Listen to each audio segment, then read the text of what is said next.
कुछ तो था उस नाले में जो रोज नाले के पास जाती थी। शायद वो किसी का इंतजार करती थी।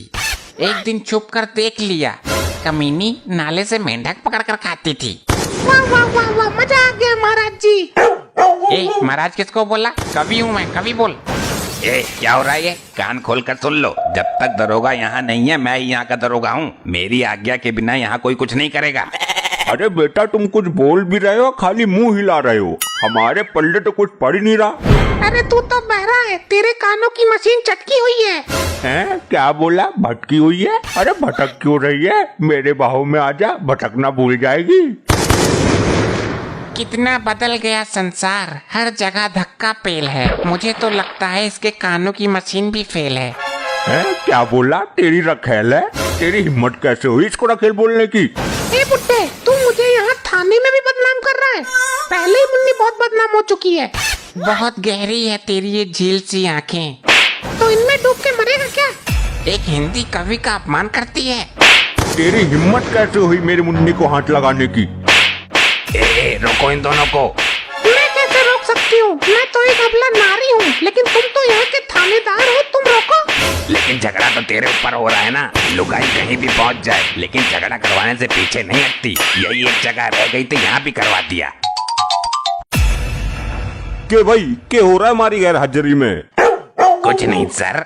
ना कुछ तो हो रहा है। चलो हमें बताओ इनके बारे में। जी सर ये जो है ये हिंदी के कवि है, कविताएं सुनाते हैं। और भाई ये वृद्ध मानव कौन है? साहब ये तो बहरा है, सुनता ही नहीं है। बहुत बढ़िया भाई, विचित्र संयोग है ये तो। इस बहरे को किस जुर्म में लाए हो भाई? सर इसने बहुत अपराध किए हैं। लोगों को दूध में पानी मिलाकर बेच रहा था। सर इसने मुझे भी पानी का दूध दिया था कई बार। अच्छा भाई, कितना पानी मिलाया था तूने मुन्नी बाई के दूध में? अबे बोला ही ना ये तो। आशिकी के मामले में ये भी थी पूरी हिस्ट्री सीटर। कांस्टेबल साहब पहले ये बताइए, मुन्नी दूध देती थी कितने लीटर? अबे ये क्या बक रहा है तू थाने में? ऐसी हरकत करना दंडनीय अपराध है मूर्ख कवि। अरे जितनी दूध की मात्रा होगी उसी हिसाब से पानी मिलाया होगा उसने। उसे बताइए कितना दूध देता था, तभी तो बोलेगा वो। लगता है इस बहरे ताऊ को उल्टा लटकाकर 3rd डिग्री देनी पड़ेगी। भाई मार्कंडे तू उससे बहस मत कर। क्या कहा? भैंस? लगता है दरोगा जी मुझसे भैंस के बारे में पूछ रहे हैं। मेरा काम भी तो दूध का ही था। साहब मुन्नी भी कम हरामी नहीं थी अपने टाइम की, चाहे इस बहरे से ही पूछ लो। बता भाई मुन्नी कैसी औरत थी? सर काली थी।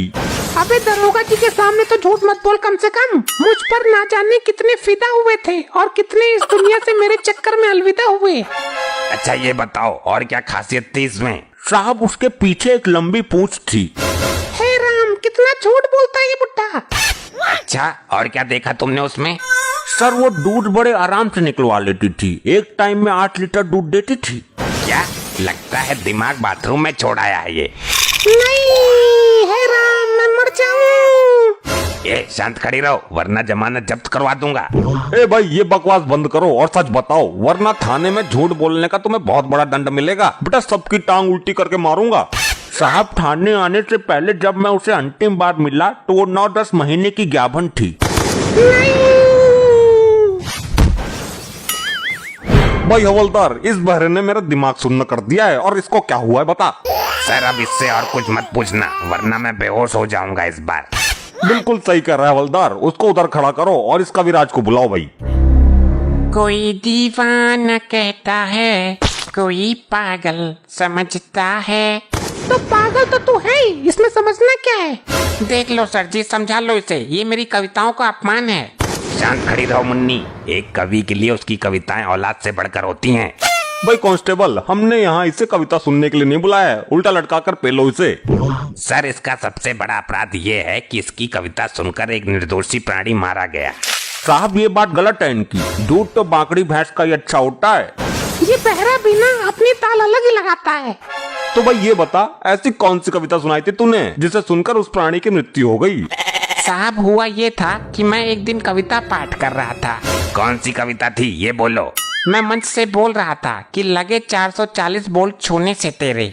तभी मेरा हाथ आग की तरफ गया और आगे एक औरत बैठी हुई थी। तो आगे क्या हुआ ये बोल। बोल्ट तो हम खोल देते हैं भाई, किसका बोल्ट खुलवाना है?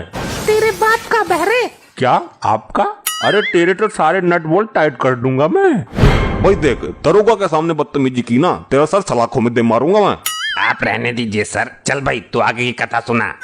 जब मेरा हाथ आगे की ओर गया तो सामने एक औरत बैठी हुई थी। उसके साइड में ही एक बंदा और बैठा हुआ था। उस बंदे को लगा कि शायद इसमें ही 440 वोल्ट का करंट है। नहीं कविराज, भैंस तुम्हें गौशाला से लेकर आनी चाहिए थी, बहुत अच्छी मिलती है। इस बैरे का सिस्टम मेरी समझ में ही ना आ रहा। आगे सुना भाई, फिर क्या हुआ तेरी बकवास में। तो उसने 440 वोल्ट का करंट चेक करने के लिए औरतों को गलत जगह से छू लिया। औरत भड़क गई और औरत ने गुस्से से उसको ऐसी जगह लात मारी कि उसका ट्रांसफर सीधा ऊपर हो गया। तो भाई तुम्हें ऐसी कविता नहीं सुनानी चाहिए थी। तू एक पगली है, मैं तेरे लिए तड़पता हूँ। तू एक पगली है। मुझको पगली बोला तूने? हवलदार भाई रोको इन्हें। सर ये मेरे रोकने से नहीं रुकेंगे। ये लुगाई प्रचंड होकर पूरी शक्ति के साथ वार कर रही है। बचा लो दरोगा जी, बचा लो। इस औरत के घूंसे बहुत तेज पड़ रहे हैं। कैसे बताऊं तुम्हें दर्द है कितना। अरे क्यों तोड़ रहे हो मुझे इतना। अब मुझे और नहीं है पिटना।